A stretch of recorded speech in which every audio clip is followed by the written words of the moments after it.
আসসালামু আলাইকুম। কি অবস্থা সবার, কেমন আছেন? আশা করি সবাই ভালো আছেন। এই মুহূর্তে আমাদের নতুন একটি বাইক কালেকশন করলাম। আমার পিছনে দেখতে পাচ্ছেন, এটা হলো R15 MBS7। বাইকটির ডিটেলস বলতেছি। এটা হলো R15 MBS7।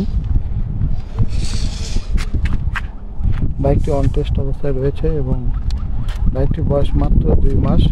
বাইকটি ওয়াশ করা হয়নি, যার কারণে বাইকটি দেখতে অতটা ভালো লাগছে না। তবে বাইকটি ওয়াশ করলে একদম নতুন বাইক আর এই বাইকের ভিতরে কোনো পার্থক্য বোঝা যাবে না আশা করি। এবং দেখুন বাইকটি চলেছে কত কিলোমিটার,